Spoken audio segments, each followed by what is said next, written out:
Imagine that the creator of the universe, the creator of all life, the one who has all power, all knowledge, and who is deeply concerned with you and desires for you to join him at his coffee table. At God's coffee table, we will be sharing insights about God, the Bible, life challenges, and we want to provide an answer to any questions, concerns, or thoughts you may have. Prepare your hearts and minds as we take our seat at God's coffee table.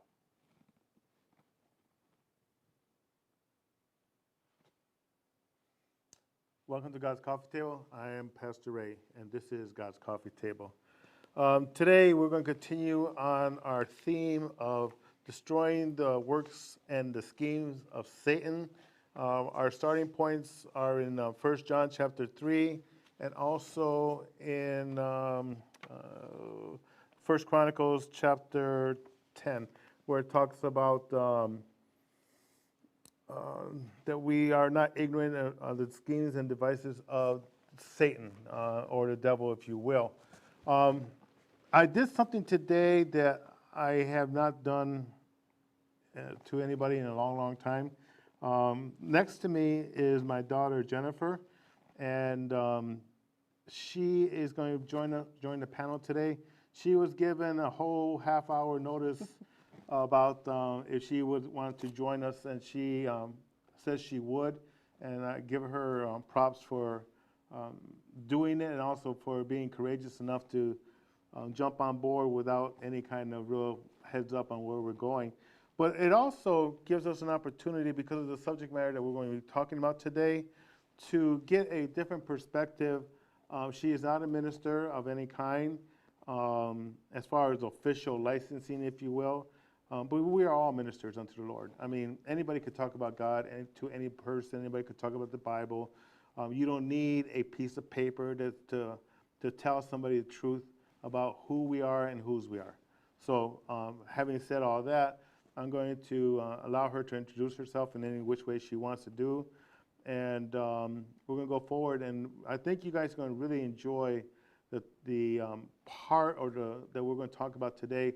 Again, we're still looking at destroying the works and schemes of the devil. And when I say destroying, I'm seriously talking about utterly not only absorbing the first wave of an attack, but also to confront it in a manner in which you will have victory in every situation that the enemy would throw forward on you, your family, your finances, your health, your job, whatever it is that the enemy wishes to attack. God has not only a counter, but he has the best, where it actually will destroy the works of the devil and his schemes and his plans that he has for you. But with that being said, I'm going to introduce you to my daughter, Jennifer, and it's on her now. Well, hello there. Hey. I know I look like I just got out of said battle, out of surgery a week. My name's Jennifer. Hello. I am, as he said, his daughter, sister of the director. I'm here today as your every person, I suppose. I'm not a minister. Person from the street. Your person on the street. There you go. Person on the Looked like street. I just came off the street. Kind of did. Yeah. But that's okay. It's okay. Actually, you did. If I can give some perspective or a different view or spark something else or just speak for anybody out there without, if you want to look at it, specific training in the word, then hey, I'm here to help. All righty. Having said that, in our previous conversations that we've had on other broadcasts, we've talked about some of the weapons that we have identified that the enemy uses against us. We talked about lies. Lies is something that the enemy is very, very good at using. He uses people to lie about us. He uses situations that will paint a false picture about us. And I also said this as well to you. And one of the things that I said to you is when you have an initial wave or something that comes against you, there's a couple things that are universal. Okay, and the first one is emotions get brought up.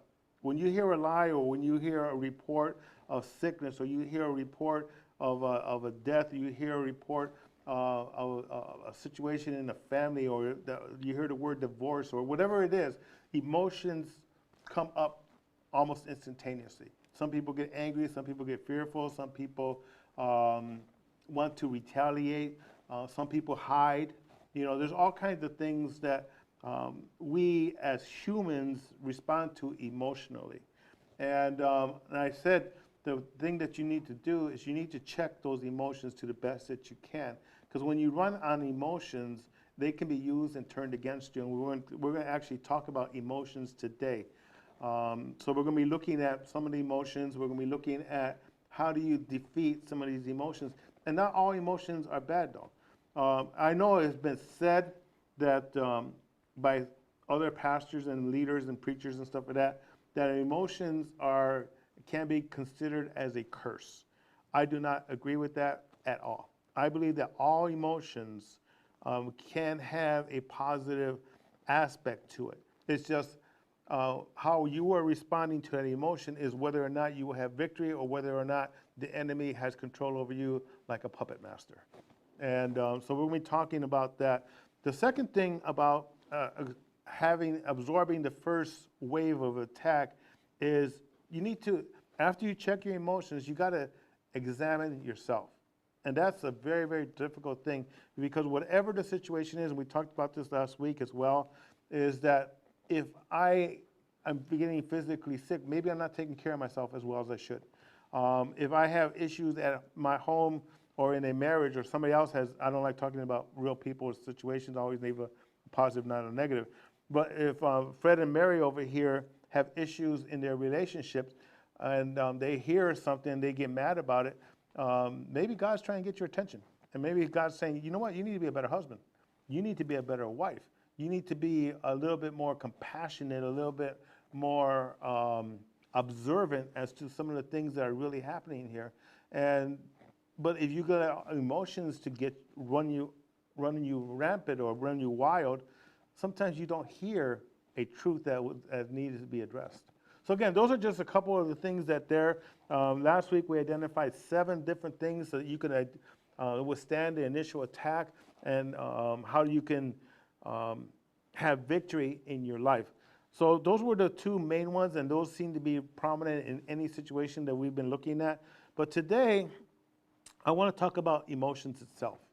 And as I was researching this, I looked up the word emotion, and it's funny that there are so many different definitions of emotions that Wikipedia, I was reading one today, and it said emotion is some kind of psychological evaluation of a neurological, physical response, and it was like real scientific.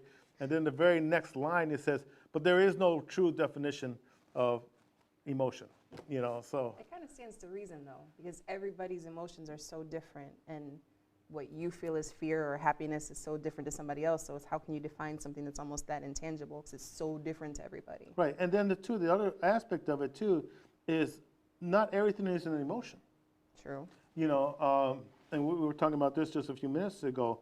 If you have a happy person, the person just is a happy person. They love their life. They love the things. And I'm not saying that they have everything going on that's perfect or all this, but they're just generally a happy person. Then you got your humble-bumps, your grumpies, your people who just whatever in their life, they're always complaining. They're always grumpy about something. Mm-hmm. That's not an emotion. That is their character. Mm-hmm. So sometimes emotion is I'm going to put it as a temporal response to something. Yeah. Okay, because you could be happy for a moment and then sad for a moment. You could be on cloud 9 or you could be down in the valley. These are temporal things. A characteristic of a person, like for example, you could say that this person is a very loving person, and that's their character, but love is also an emotion. So again, you have to look at the individual, you have to look at the situation as being presented and to know whether or not it is an emotion or a character. And again, it's not that important, but when you're looking at people and you're dealing with people, you really need to look at, okay, am I looking at an emotion or am I looking at a character? Because if you identify this person as a loving, caring person, you will relate to them that way. Right. But if you see them maybe a person who's really not a loving, caring person, but you see them responding in a loving manner, you can see that that is an emotion. You know, you're able to distinguish between the emotion and the character of the person. Um, That gets, so, what's that? sorry. No, go ahead. I say it gets a little tricky sometimes too. I had that listed here, and I hope I'm not jumping the gun. Because emotions in general will do this to you, but we were talking about fear. Make somebody act out of character. So you might have a regularly loving, happy person, then they're scared of something and they might act out in a defensive manner where it's completely out of character. But you know what I mean? It's Right, they're like exactly what you said. They're out of character. Like something's going on here, you know, and pain. You know, a lot of times there's a physical. When people are in physical pain, some of the nicest people are just downright mean. emotional pain too, Oh, because they would yeah. rather be hurtful or angry or big whatever than feel vulnerable or feel that pain that they're feeling. So I'm going to act this way to mask it, or you know, try to avoid feeling what I'm feeling, or stop you from seeing what I don't want you to see. Some, you know, it could be too where I'm just going to use myself, I guess. You know, I always say I'm strong like bull. You know, no matter what the situation is, strong like bull. Whether I got a good report, bad report, whether I'm feeling pain or not feeling pain, somebody asks you how am I doing? Strong like bull. You know, which drives my family absolutely crazy. You could say it's like, we know you're in pain, Dad, or you know, my wife would say, I know you're hurting, Right. and it's like strong like bull, and she says, just shut up with that. You know, but it's the way, it's my character to say that. And part of it could be because of the way I grew up. And the way I grew up was you don't show emotion. You know, you don't show weakness. You don't show frailty. You don't show anything that is considered, and again, this is because of how I grew up, unmanly. You know, I've learned to I compensated for that, but I'm learning to really be who I am and be real. And I'm going to say this, and my wife and my kids and my daughters, and Jeremy's on the thing, is I have in the past, and this will be the only time I'm going to admit this. It is recorded, so that's Okay, okay. it is recorded, right? I have cried in movies. Stepmom. I have cried in movies. So, you know, I'm coming, how do I say this? I don't feel that I have to be as guarded as I used to be. You know, before it was like, you know, rock hard, you know, you don't ever show emotion and stuff like that. But I've started doing this a long time ago. I started to learn how to love people. I started to learn how to allow myself to love people. And not only that, is I started to learn what love really was when you get that freedom to love. You know, when you're all hard and all that, you know, it's not as, I don't want to say it's easy, but it's safer not to. But that's not living life either. No. You know, so, okay, Jennifer did tell you as far as emotions, where we're going to be going today, because emotions, again, some people call them curses, I call them a blessing. God has made us emotional creatures for a reason. Your emotions can work for you or they can work against you, depending on the situation, depending on how you're going to respond to it, whether you're going to respond in a positive manner or negative manner, or whether you're going to respond in a godly manner or in a evil manner, okay? So the emotion that we're going to start with today, and we have looked at emotions, I have looked at emotions, and through different resources, there are like, depending on who you're reading from, like 27 basic emotions, 27, 30 emotions, depending on Berkeley and depending on other researchers and stuff like that. And they say it could be anywhere from 27 to 30 basic emotions all the way up to 34,000 emotions. Wow. And obviously, we're not going to name 34,000 emotions. We're not going to name even 30 emotions today. What we're going to do is we're going to identify some of the emotions, see how the enemy uses this emotion for you, or actually for himself against you, and how you can actually defeat these emotions. And today we're going to start off with the emotion of fear. Okay, so what is fear? That's how we're going to start. How do you describe fear? And I'm thinking, well, I don't know if you can actually describe fear or the definition of fear. I'm sure there is, and I had it here, I believe. But I think fear is a lot of people say it's a fight or fight response, or is a fight or fight action, or something within yourself. Either you're going to fight the situation or you're going to run from it. That's okay, but it's not enough. I think in order to deal with the emotion of fear, we need to go a little bit deeper in and understand what fear really is. Fear in itself is not a bad thing. I'll give you an example. When I was little, I got burned on the stove. And even though my parents would tell me, don't touch the stove, it'll hurt you, right? Until I experienced that pain, right? I didn't understand I was supposed to be fearful, or not necessarily fearful, but guarded in that situation because, again, my parents knew that this could cause me pain. I didn't know. I didn't know what that was. It wasn't real to you yet. What's that? It wasn't real to you. It wasn't real to me. I hadn't experienced it yet. So once I experienced that, now I say, okay, now I get that. Now there are also what they call phobias.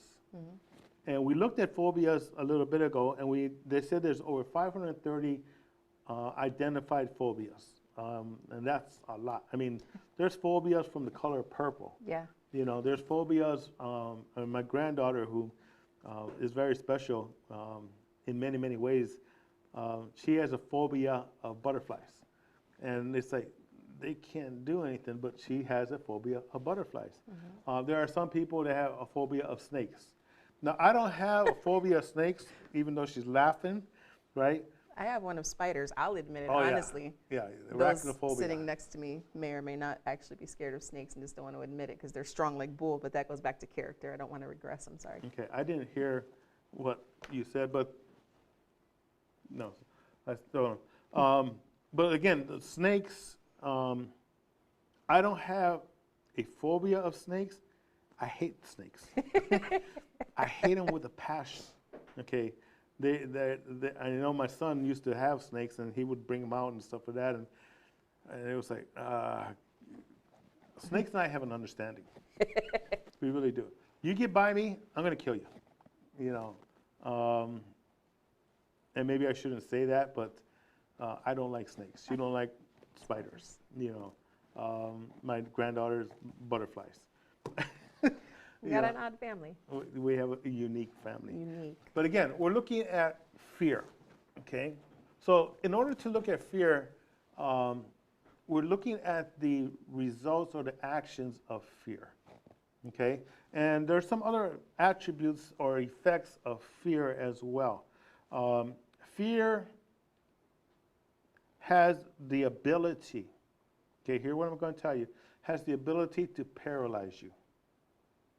Where people get scared. My sister, many years ago when we were little, going to school, saw this vehicle as we were crossing the street. A car was coming toward us. I think she pushed me and my other sisters out of the way. Not quite sure if she was pushing us out of the way or toward it. I'm still in question about that. My memory is a little foggy. But when she saw it, that it was so close to her, she actually stopped and froze in front of that vehicle. And it hit her. I mean, it didn't hit her hard, it's just a little bump. So, again, that paralyzing effect. But it doesn't have to be something, a physical paralysis. It can be you're afraid to do something. You're afraid to move. Some of you have great voices and are good at doing teaching, or some of you are good at doing different things like singing or whatever, but because of fear, you'll never do it. It'll paralyze you. So that's an aspect of fear. So another aspect of fear is fear can be contagious. Very much so. If, like a simple idea of it, if you're a kid and if I have kids one day and if they see me scared of spiders, scared of spiders, scared of spiders, I don't want that to rub off on them. They're going to think that's as it should be to be afraid of that. Or even when you have, how they call it, not hallucinations, but whenever, like, thank you, mass hysteria. It could be completely irrational, but it catches on and it just spreads. Well, look at a crowd, okay? You're in a situation or a place, something happens, and somebody starts running. Oh, you're going to run. And then you got 5 people running. Then you Right. got 20 people running. And they don't even know why they're running. Right. You know, all of a sudden, it's like they're caught up in this fear. The Bible talks a lot about the contagiousness of fear. It also talks about a lot of how you can actually defeat fear, and we're going to be talking about that because, again, the purpose of this theme that we're on about destroying the works of the devil, the works and the schemes of the devil, is that we will identify what the attack is and also to identify how you can have victory over it. That is the most important part of it, is to have victory over your fear, over the emotions and stuff like that. So we're looking at some of the effects of fear. Fear is contagious. Fear can paralyze you. Fear can evolve. Okay, and to make that statement, it's like, evolve how? I have a fear of this. And because of this fear of this, it starts to migrate and become a fear of this and this. Then it becomes a fear of this and this and this. It starts to evolve into more, even deeper fears.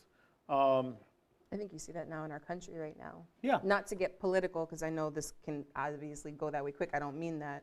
But you see so many people that are afraid of this or afraid of that, and it kind of evolves into you're afraid of this story or this whatever, and then all media is bad, all this is bad, all this, like, it's amazing how quickly it can catch and evolve into bigger, worse things. So again, we're looking at fear. We're looking at the effects of fear. Fear can make you run. Not only physically run, but run from facing a situation in your life. You may have, I keep using myself as an example, and sometimes it's good, sometimes it's not. But it's you have a situation. You want me to save you? Yeah, you got something? I have one for you. When they have the apprenticeship test Okay. at GM. Okay. This was a few years after I got hired in. I think I could have honestly passed it easily back then when it was the original test. I got myself so worked up with not passing and having to do schooling and do this and that, and kind of the stigma of not passing it, I talked myself out of taking it. And this was early on in your career. I mean, something so simple as that even can get you out of a really good opportunity that it could have been. Right. But you did take the test later on. That was later, and that test was kind of a personality test at that point. Yeah, They it was a changed lot. personality. I took it with her because I was trying to, it's been 40-some years since I'd taken a test, and it was like, I wonder how I would do. Even though I've already have a trade, I just wondered, how I would do. Plus, it was the fact that, you're not going to let your old man beat you. Of course not. So it was like a little motivator for her. But the running aspect of fear is you're called to do something, or you're called to face a situation. And I'm thinking finances here for some reason, okay? You have these bills that, and this is part of the paralysis as well. You have these bills that are coming due. You don't have the money to pay for it, okay? So you don't pick up the phone, you don't look at your mail, you're actually trying to run from that debt or that bill or whatever, and you really are not you're really not successful in that. You're running from the problem instead of facing the problem, instead of calling the creditors and saying, hey, you know what, you're right, I got this debt, I got this bill, I don't have the money for it. but I'm willing to try to make arrangements so we can do this. Now you're facing up to that, not only your duty, right, but you're also facing up to that fear. I've counseled many of people who will be in situations with that, like money in particular, and saying, you know what, I don't know what, and if I just ignore it, it's going to go away. It doesn't go away. There's always consequences to allowing a negative response to fear. Right. Okay, because we're going to be talking about negative and positive responses to emotions. These are all negative responses. Another one is hiding, which we talked about. Fear, and you actually said this already. Because of your fear, you missed an opportunity that could have been a blessing. Yeah, absolutely. You had a future, and you still have a future because you're young and you could still go to school and do all the stuff. This is a dad speaking now, because you have time at your job and stuff. But eventually, I mean, you're gonna retire young, relatively young. You can still do something, and for all people, But fear will not let you see past sometimes what is the blessings that are ahead of you. Let me see. What would be a fear that will stop you? Oh, okay. And I talked about this a little bit ago. Singing. You have a voice. You could sing, right? But you have a fear of having your voice crack or not knowing the words or standing in front of people and they're going to be looking at you and looking for every little fault that they could see in you. You may have your eyebrow is a unibrow, or you may have your mustache or beard salt and pepper and you don't like it, or you may have your hair receding and different things like that. And I do wear a hat because of that sometimes, because I don't want the glare to bounce back on the screen. So again, I wear a hat on purpose at times. You shouldn't be afraid. I'm not afraid. I just don't want the glare. I'm just saying I was going to be a smart aleck, say for overcoming your fear, pop that bad boy off. There have been times where I've had to face fears in my life. This is not a fear, but it is, again, I'm trying to be, I don't want to say, I don't even know what the word is, because they tell me, oh, your head is shiny. So I just put this on there, so now it's not shiny. That works. So anyway, fear has negative responses. Okay, what about a positive effect of fear? Is there anything positive about fear? I would say, as much as it can cause you to run from something, sometimes it can cause you to run to something because you're almost too afraid not to. Okay. God. Okay. Yeah. In the Bible, there are many accounts where people are fearful. And we're going to read in the book of Joshua, chapter 1, starting through 1 through 9, about what God is telling Joshua about fear. And he's actually using the word courage to tell him about fear. We got a couple comments. Okay. Sorry. No, I didn't mean to interrupt. Go ahead. Everybody's saying hello, so hello, everybody.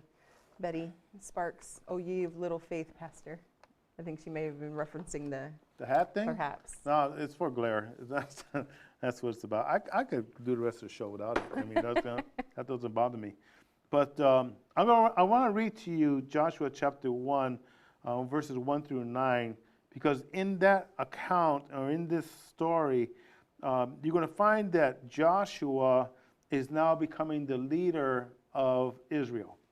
And because Moses is no longer there, and Joshua has to take this mantle, if you will, or this charge to lead these 6 million, that's what's been estimated, 6 million people out of Egypt and take them into their inheritance. So I'm going to start at verse 2.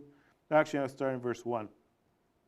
After the death of Moses, the servant of the Lord, it came to pass that the Lord spoke to Joshua, the son of Nun, Moses' assistant, saying, Moses, my servant, is dead. Now therefore, arise, go over this Jordan, you and all this people, to the land which I am giving them, the children of Israel. Every place that the sole of your foot will tread upon, I have given you, as I said to Moses, from this wilderness and this Lebanon, as far as the great river Euphrates, all the land of the Hittites, to the great sea toward the going down of the sun shall be your territory. Now comes this other part. It says, no man shall be able to stand before you all the days of your life. As I was with Moses, so shall I be with you. I will not leave you nor forsake you. Be strong and of good courage, for to this people you shall divide an inheritance, the land which I swore to their fathers to give them. Only be strong and very courageous, and that you may observe to do according to all the law which Moses my servant commanded you. Do not turn to it from the right hand or to the left, that you may prosper wherever you go. This book of the law shall not depart from your mouth, but you shall meditate on it day and night. You shall observe to do according to all that is written in it. For then you will make your way prosperous, and you will have good success. Have I not commanded you? Be strong and of good courage. Do not be afraid nor dismayed, for the Lord your God is with you wherever you go. Again, in these 9 verses, you will see that the Lord tells Joshua, be strong and courageous. Be strong and courage. Do not be afraid nor dismayed. Why would he tell him that unless there are situations that are coming toward him that he can become fearful?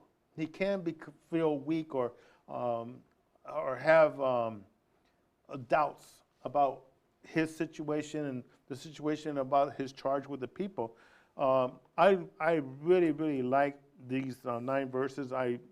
They're, for my life, one of my key verses, my key things and readings of the Bible. Because the first thing I see in this story is I see that God is playing out there. He goes, my servant Moses is dead. Now this is the leader. This is the one who Joshua followed. And he's saying, he's gone now. He is not a player in this any longer. Okay? Now it's on you. That's fearful. Now it's your turn. Mm-hmm. You know, you're going to have this responsibility of others. You know, we have responsibilities as parents for our children. We have responsibilities as husbands to our family, to our wives, and vice versa as well. And that can be a fearful thing just in itself. But here he's saying to Joshua, don't be afraid. I got your back. I'm there with you. And that, to me, is so cool that no matter where I go, no matter what I do, he is there. He says, as I was with Moses, so shall I be with you.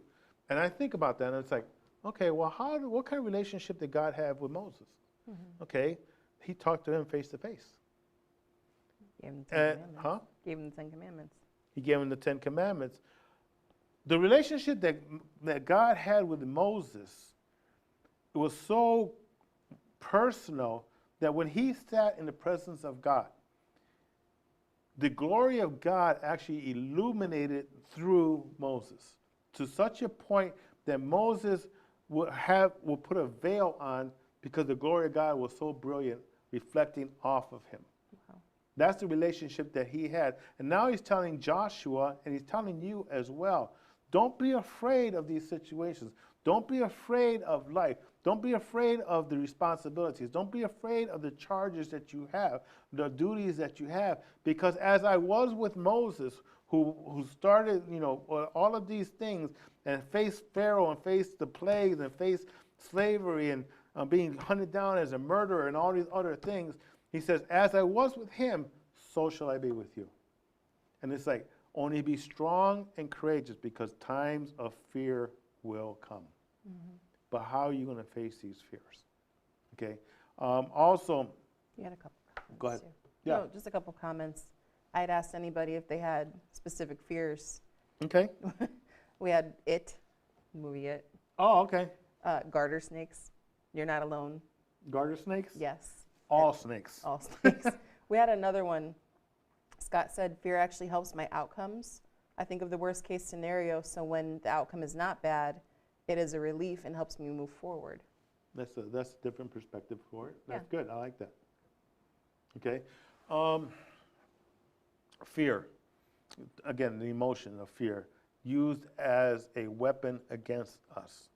Again, how do we defeat this? One of the things is you got to understand who you are and whose you are. Joshua counted on Moses to take all of that, a lot of the, how do I say, the charge, brunt of it. huh? The brunt of it? The brunt of, or the weight of that particular ministry or that particular calling. But now that covering, if you will, was taken off and it was placed on him. And God is telling him, you know, you're going to be dealing with this. You're next in line. You know, don't look for the Moseses anymore.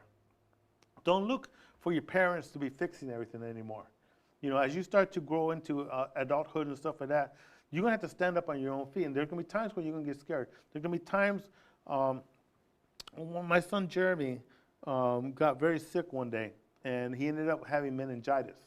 And when I picked him up, it was like, he was there, but he wasn't there. And I became fearful. And we rushed him to the hospital, and you know, obviously he did well and is doing well as well. But the fear, again, was present. I didn't have time to deal with the fear. Right. I had to deal with the situation at hand. So that is something else too, is you have to look at the seriousness of what is being presented to you. Sometimes you don't have the luxury of time to contemplate and sit on this fear. Mm-hmm. Okay? But again, you have to learn how to do this. You just don't automatically become strong and know the right thing to do. Sometimes you don't know the right thing to do, right? That's when you start seeking out other people. What, you know, you call somebody and say, hey, this situation's going on. I don't know what to do. Should I take them to the hospital? Should I do this? Or should I do that? Counsel. You know, one of the things that you can do to defeat fear in your life is to have a connection with somebody who has maybe had a similar situation where you can say, you know what, you need to do this. They have 103 temperature. That you don't play with that. Sometimes you can put them in an ice bath. Sometimes you're going to need to take them to the hospital. You know, and again, people who've experienced this, you can contact, you reach out to them. And we're not even talking, we're just talking about natural fears now. Right. There's also spiritual fears as well. But I don't know if you keep looking, you got something in your notes or whatever. No, I was just, when you were talking about the counsel, even if somebody hasn't necessarily gone through the same situation or had the same fear per se, sometimes it's enough when you're talking to somebody that they're just supporting you. It gives you that extra encouragement or confidence to overcome that fear or face it.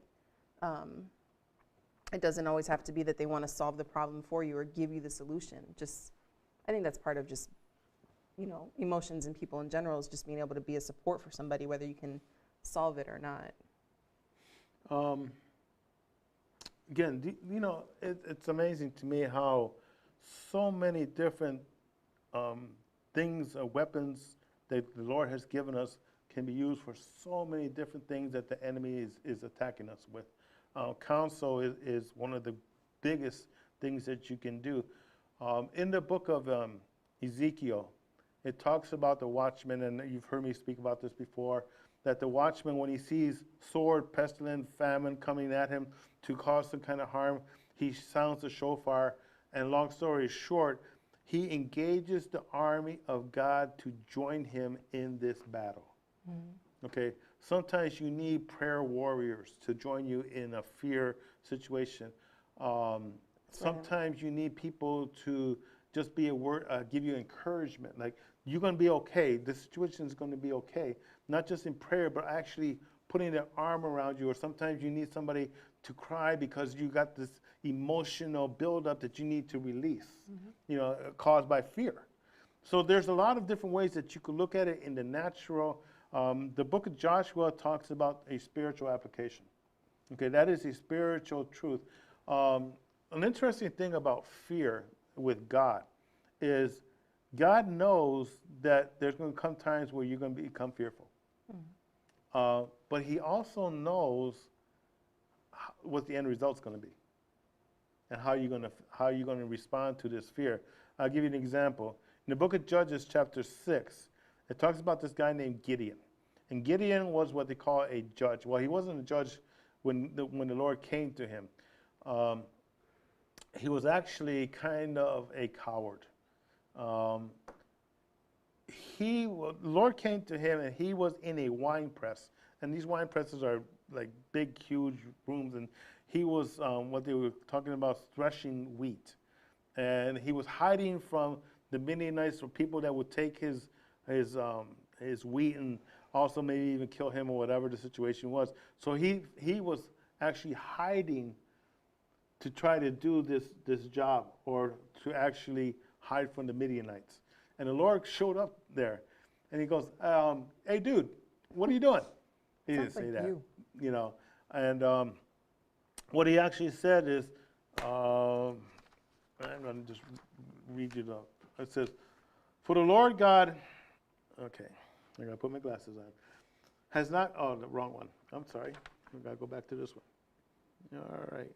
Well, maybe I didn't write it down. Okay, but it came down to this. It says that the Lord came to him, and he says, "O valiant warrior." That was like kind of not true. So was he being sarcastic? Was God being sarcastic? Can God be sarcastic?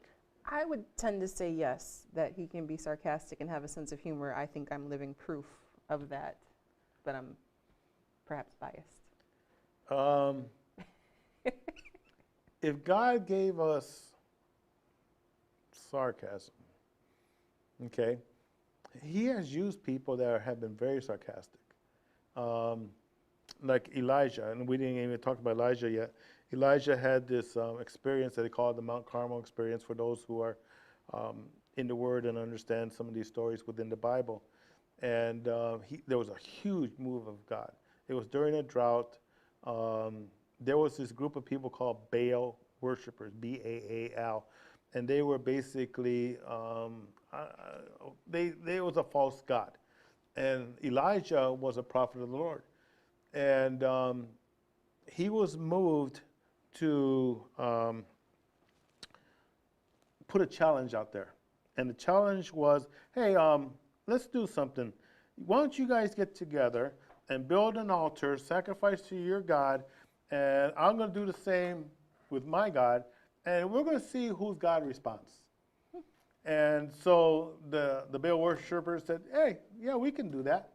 So there was 400 Baal worshipers that came out, built the altar, sacrificed their animals, and they were crying out to their God for fire to come and consume the offering. And they were crying out throughout the morning, throughout the afternoon. The more they cried out to their God, the more, fanatical they got. Mm-hmm. They started cutting themselves and bleeding on the altar and on the animals and stuff like that. And Elijah was up on a hill watching them and says, maybe your God's asleep. Maybe you need to do it a little bit louder, you know? You know, egging them on and, you know, sarcasm. Mm-hmm. He continued on, and they got more frantic, and then finally he said, that's enough of this. So he built an altar. He sacrificed, he put the animals on it, and then he did something else. He said, bring me some barrels of water. And he drenched the altar with water. There was so much water that it was like muddy, and there was like a moat around the altar and stuff like that. Now, what was interesting about that was that this was during a time of a drought. So he was using the precious, life-giving water to call upon his God. Wow. Okay? He was really putting it out there. And he did everything, had him drench it, and then he prayed to God. And fire came down from heaven, consumed all of the offerings, and actually the scripture says it licked up all the water from the offering and from the earth that was around him. And so it became a great victory. Long story short, the Baal worshipers were executed. I'm just going to use that word because I don't know how some of the people that are listening and watching. So he had this great experience. God showed up mightily, again, using the sarcasm and other things. But I'm gonna flip this in a second to show you how you can't, how do I say this? If you think that you're immune from fear, you're wrong. Okay? The only person that I can think of, and I'm sure there's others, but the only person that I can think of that was never, ever afraid of demons, witches, the devil himself was Jesus Christ. He never had a fear that was recorded ever. I thought when he was praying in the garden that he was scared, or was it just more praying to not have to go through it? He was, I will say he was anxious, Okay. knowing that what he had to face at the cross. Because at the cross, not only was he facing ultimate death, I mean, the death of a cross, which was an extremely gruesome death, right? But he also knew that he would have a separation between him and his Father. He also knew that he will be actually the embodiment of sin. All the sins of the world, past, present, and future, were placed on him. He said sicknesses, diseases, everything Sicknesses and too. diseases and all the curses. He had dementia. He had leukemia. He had cancer. He had polio. He had a kidney disease, heart disease. He had everything that was a disease was placed on him, even to the point that he was unrecognizable. And you would So- say that would still not be fear then? That only I wouldn't call that fear. It was like, how do I get through this? Okay. How do I get through this? And he asked the Lord 3 times.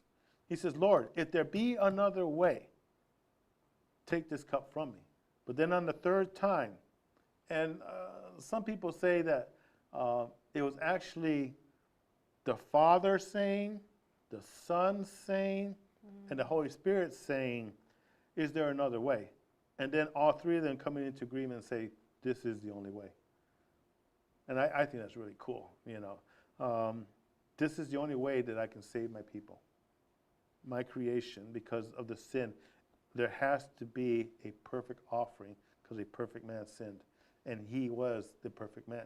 Right. But because of that, all of these other things had to be addressed. Sin had to be addressed. Sickness had to be addressed. Death itself had to be addressed.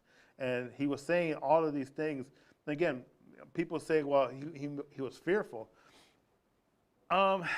He could have been fearful.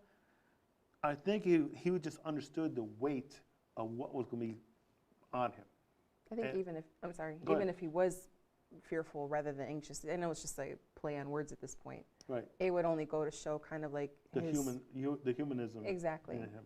Right, and he was human in every aspect. He was tempted in every aspect as well, according to the Bible. But I really like the idea of the Father saying, I will do this. The Son saying, I will do this. The Holy Spirit saying, I would do this. Because again, if God is 3 in 1, as we believe, all of them faced it. I do like that. All of them had a share in our salvation. Yeah. So So he overcame it. he overcame it. He overcame it. And I asked, So- sorry, go ahead. I asked on here, how do you overcome your fears? Betty said by the word. Scott said, I'll face fear strong like bull. Okay. How do you face fear? Okay. One is you find out the truth about the situation.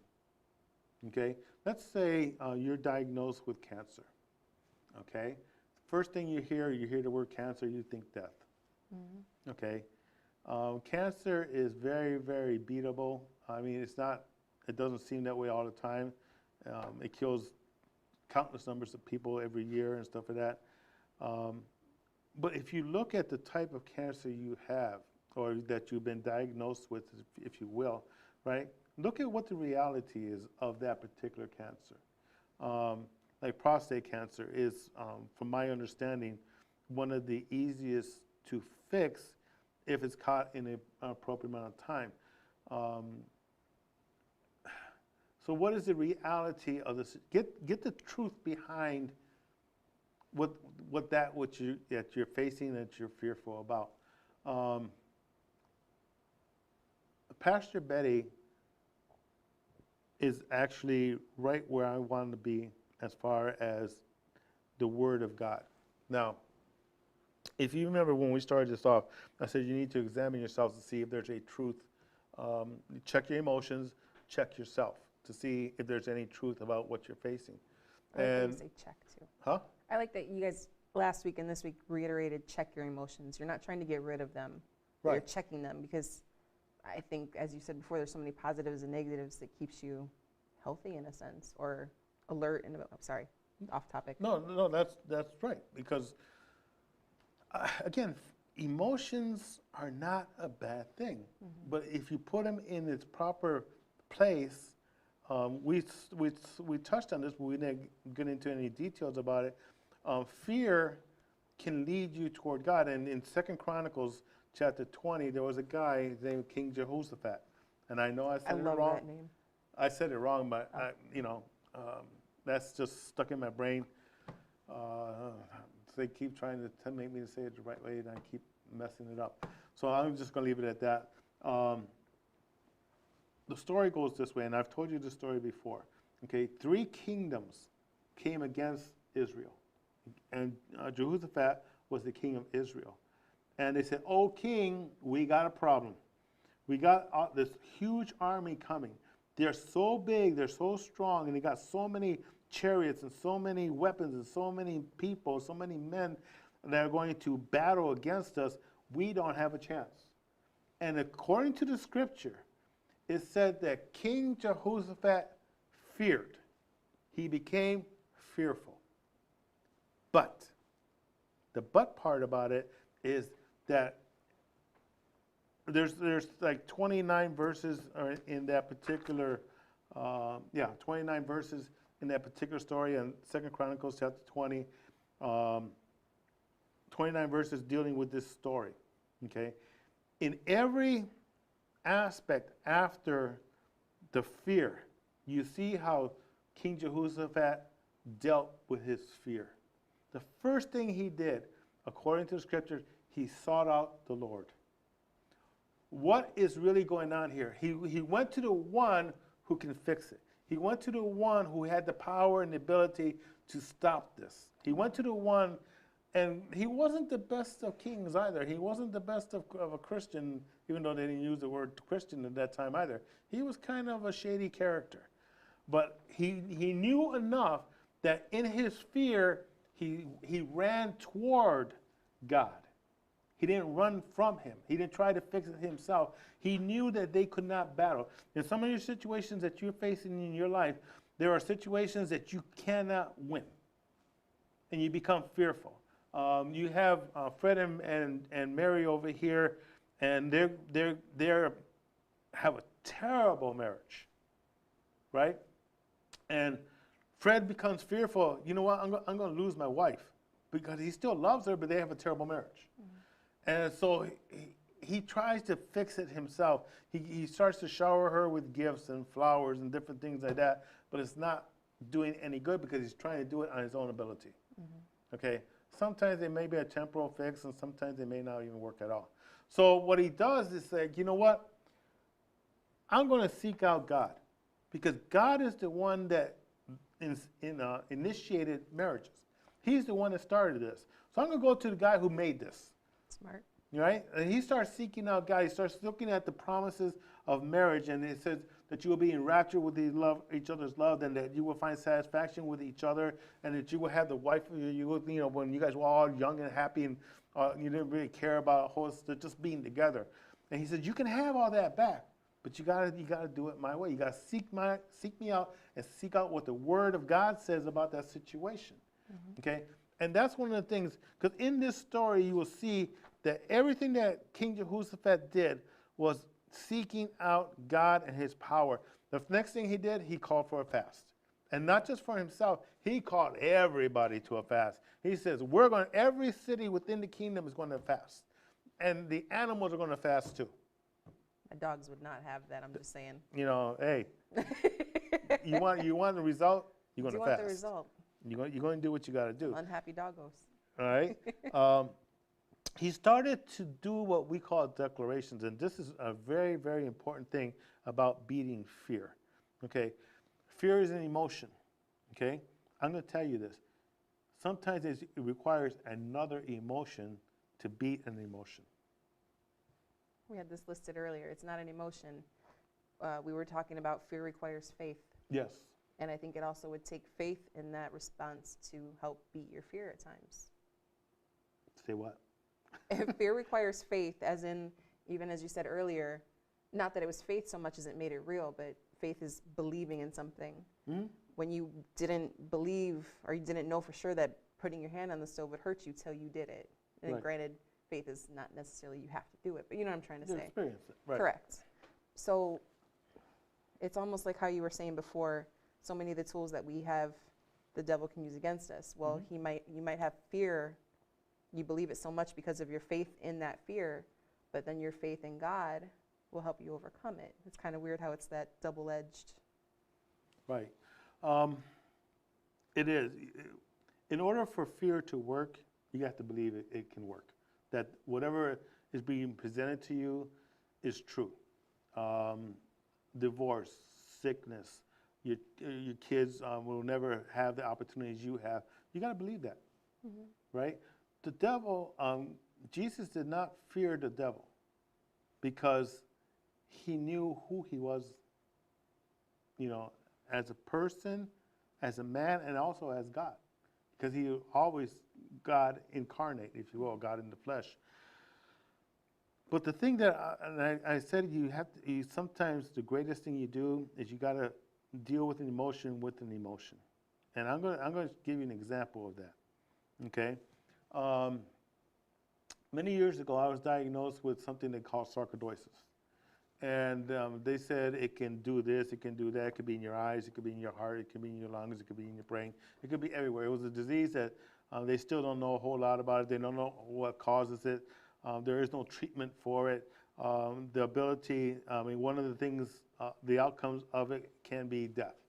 Okay, the guy who played Mr. Hooper, Copper, or whatever, comedian, Ben something, I forget his name, but he actually passed from it. And so I was given this diagnosis, and it was like, okay, Ray, this is what you're facing. And it's like, okay. And they were like, what do you mean, okay? It's like, okay. And it's like, did you not hear what I just told you? I said, yeah, I heard. There's no treatment. I said, yeah, I got that. There's no cure. Got that too. And he said, but there's no reason to fear this.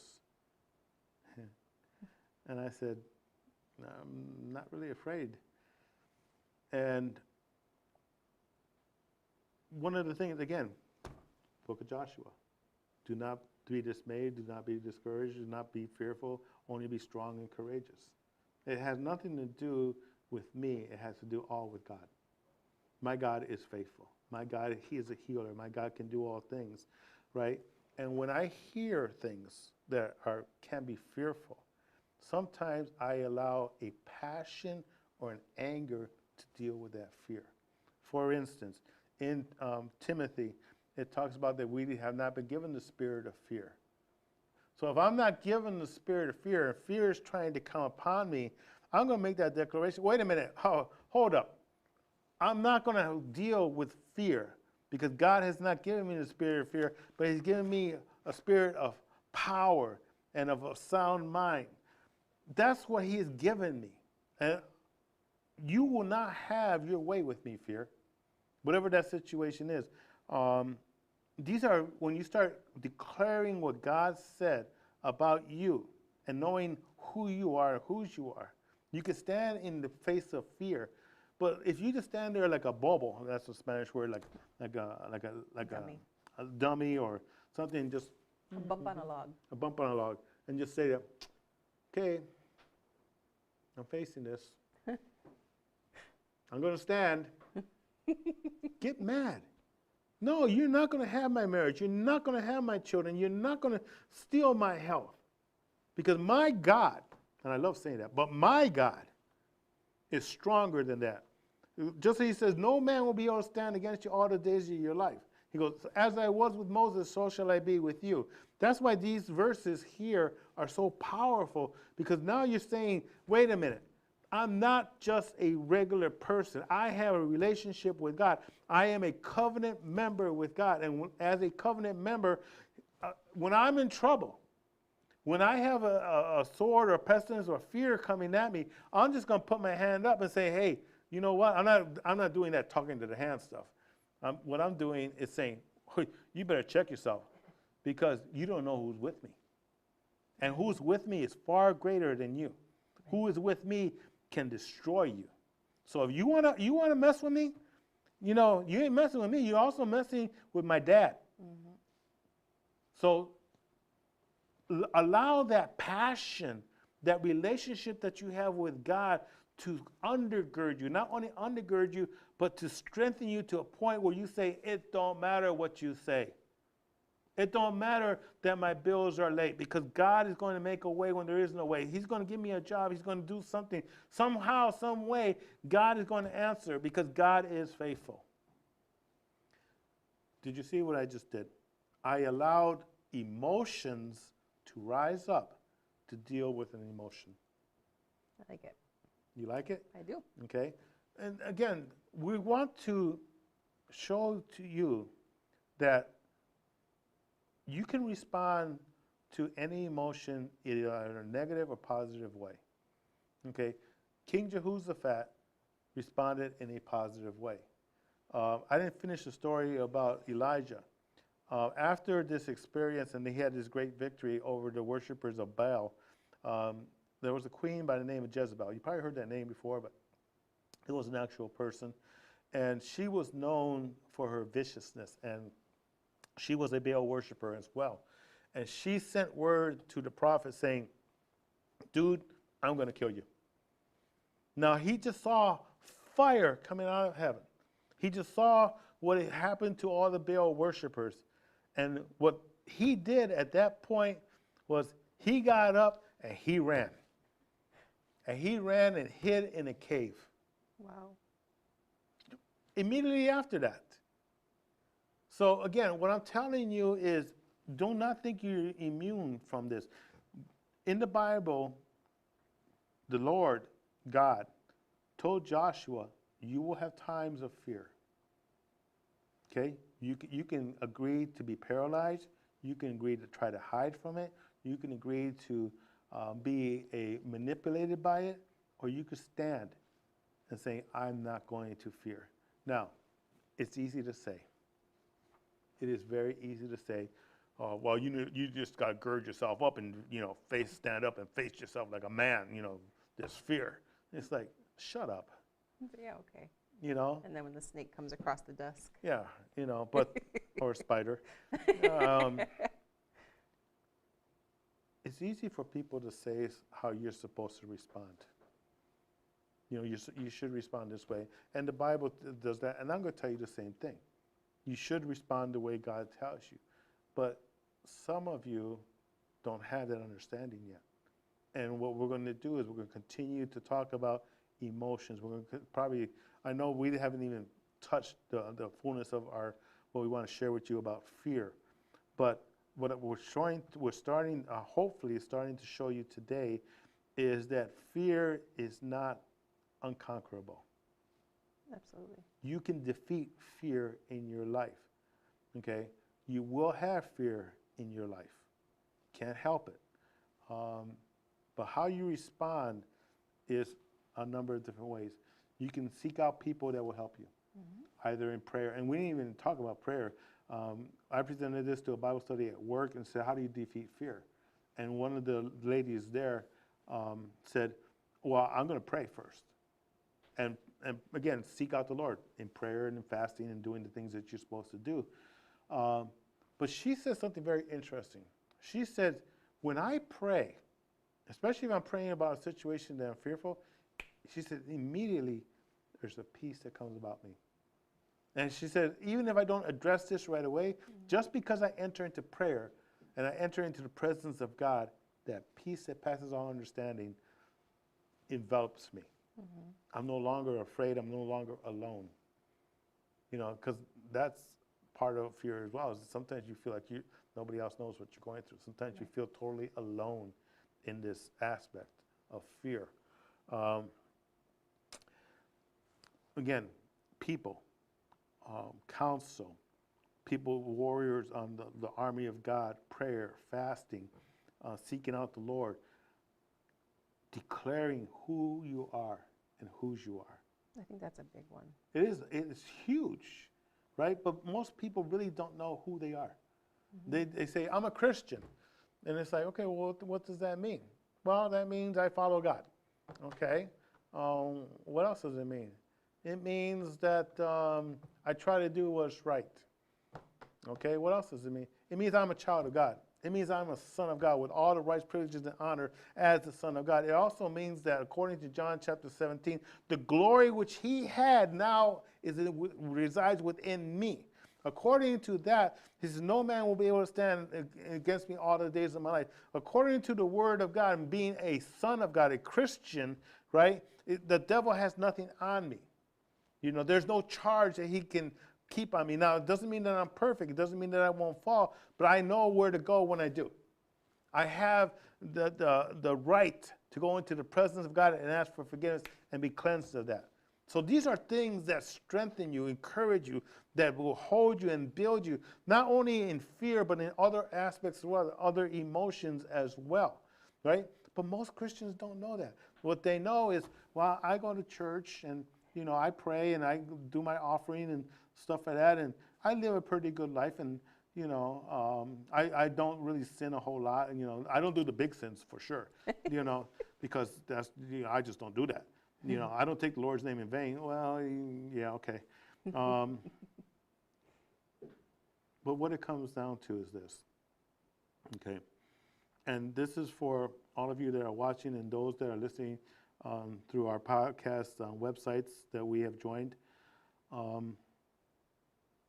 You're more than this fear.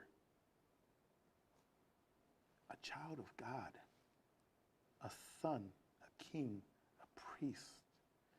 You have a relationship where the glory of God can shine. You have a relationship that is possible for you to have where your presence and the presence of God that's within you will torment demons. Torment them. You don't even have to speak to them. Just walk through there and say, and they cry out because they can't stand the righteousness and holiness of the Jesus that you have. Fear is not unbeatable. Fear is controllable, and you're able to destroy it in your life. When we're talking more about that as well, probably in our next broadcast. I'm going to leave you with a thought that was said during World War II, and it was by the Prime Minister of England and Winston Churchill. And he says, let me get this right. I'm going to mess it up. There's nothing to fear but fear alone. Fear itself. Fear itself, right?